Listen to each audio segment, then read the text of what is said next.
God gave the Salat to the Prophet S.A.W. Salat is the only pillar given directly from Allah to the Prophet S.A.W. without the intercession of the angel Jibreel. It is through the divine revelation and prophetic inspiration that God speaks directly to man, and it is through prayer that we speak and relate to God on behalf of ourselves and all other creatures on the earth. This is why, even when we pray in solitude, we say, "You alone we worship, you alone we ask for help." In every moment, through everything that Allah has created, He is speaking to us, and prayer is how we reply and show our gratitude. As the mystics say, if you don't have time to remember God for 30 minutes, then remember Him for 1 hour. In other words, if you do not have time for the Creator of time, you need prayer more than you think. What a restful night's sleep does for the body, prayer does for the soul. What most people fail to understand is that when we pray, we are actually taking back time's dominion over us. To understand how, consider the following. The famous physicist Albert Einstein proved with his theory of relativity that time is relative. Einstein's theory says that as an object gets closer to the speed of light, time slows for that object. A single ray of light traveling through space is in an eternally present moment with no past or future. If we were to somehow enter into a wave of light, time would stop. This is why, whenever we sincerely connect to the presence of Allah, who is known as the light of the heavens and the earth, time begins to expand. The Quran says, "A day with Allah is like 1,000 years as you count them." Because the closer we get to the gravity of Allah's infinite light, the more time begins to slow down. The secret to having more time is not to rush, but rather slowing down in mindful prayer, allowing the light of God to draw you into its timeless presence.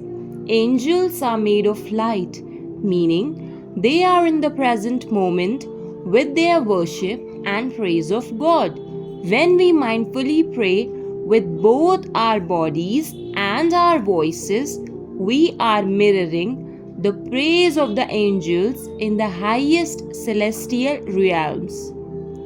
The more we humble our egos and turn away from the illusion of separation, the closer we get to unveiling the all-encompassing oneness of Allah. When we turn down the chaotic voices of the mind, tuning instead into the gentle presence of God in the heart, we are better able to hear the continuous stream of God's guidance.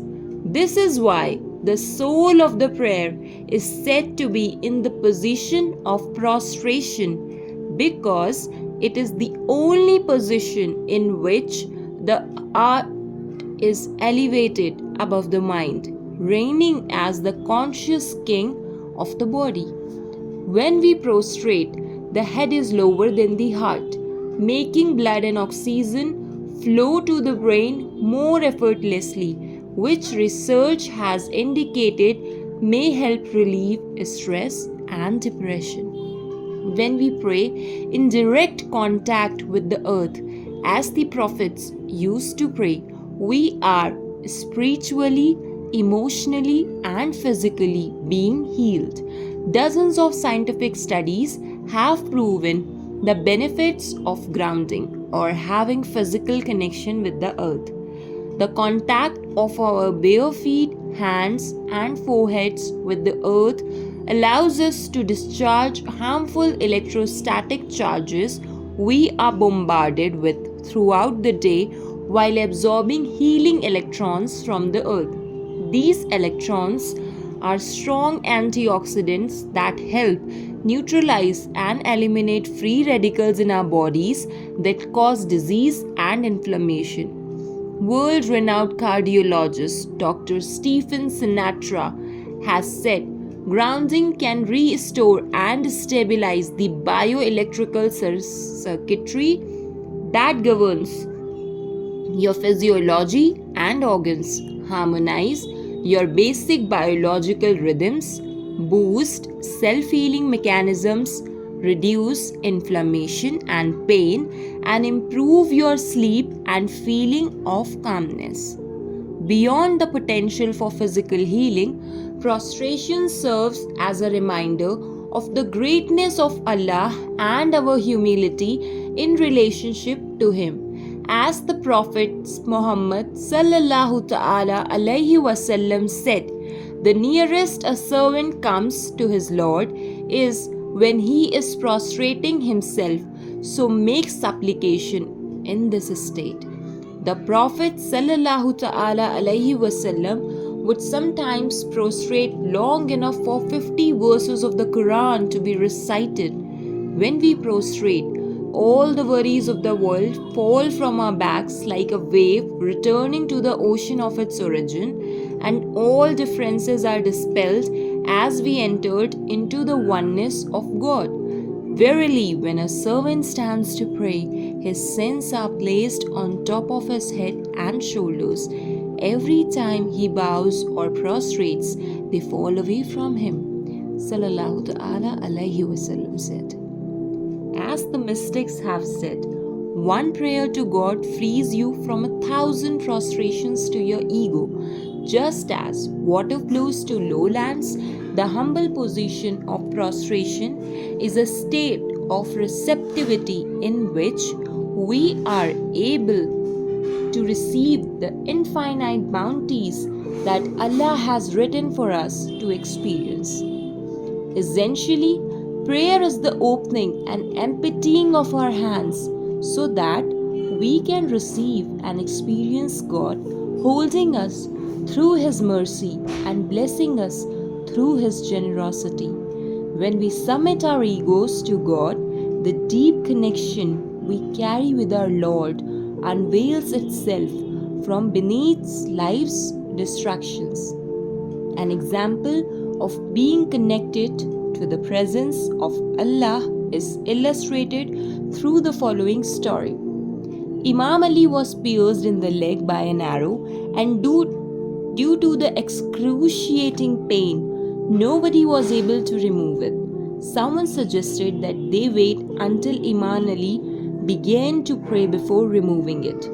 When he began his Salat, Imam Ali entered a different realm of reality, becoming so detached from his body in the presence of Allah that his companions were able to remove the arrow with ease. Imam Ali had mastered khushu, or a sense of shyness, awe, and humility before the greatness of Allah. The Quran calls us to pray with khushu and with deep surrender when it says, "Successful indeed are the believers, those who humble themselves in their prayers." As the mystics say, prayer without presence of the Lord in the heart is not prayer at all. The 5 daily prescribed outward prayers are meant to be a manifestation of the heart-based inner prayer that is continuous and unending sayings of the Prophet sallallahu ta'ala alayhi wasallam suggest that the original command for prayer was 50 times a day, which was eventually reduced by God's mercy to 5 times a day. Without God reducing the original order, we would have had to pray roughly every 20 minutes of our waking life, leaving almost no time for anything except prayer. The wisdom behind the original order and the eventual reduction is that the remembrance of God is meant to be constant and never ending. Whether we are in a state of ritual prayer or out in the world, our relationship with God is not confined to our prayer mats because He is always speaking to us. As Rumi says, what are you talking about? Having to earn a living doesn't stop you digging for the treasure. Don't abandon your everyday life. That's where the treasure is hidden. Remembrance of God is to the spirit like oxygen is to the body. And just as we must constantly breathe to survive, it is in a continual state of worship that our hearts thrive. Since as human beings we are forgetful, it is only in continuously surrendering the separations made by the ego that we are able to bow in adoration and draw near to Allah's greatness through the door of humility. The true prayer is one when our consciousness of ourselves melts into our all-encompassing awareness of Allah, the one who is remembering disappears, and all that remains in the remembrance and the one remembered. The importance of being present when in prayer and remembering the divine is beautifully exemplified through the following story.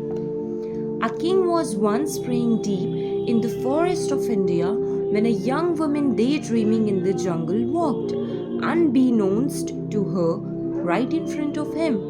After finishing his last prostrations, the king turned over his shoulder to yell at the woman for being so careless as to distract him while he was deep in prayer. She replied innocently that she had become so lost in passionate thoughts of her husband that she became unaware of her surroundings. She wondered how, if the king was lost in loving worship of his beloved, someone like her could distract him. The king was amazed by her response and instead of punishing her, gave her a bag of gold coins for teaching him such a deep lesson.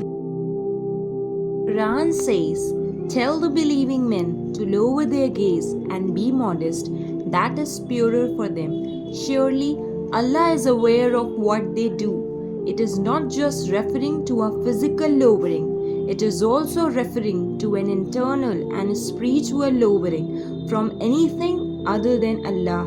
In prayer, our intention is to be so immersed in Allah's beauty that we see and are aware of nothing but our Lord. When we are in this state of pure surrendered prostration, the silent whispers that we utter into the ears of the humble earth beneath our foreheads are magnified by Allah and heard in the highest heavens. This verse ends here.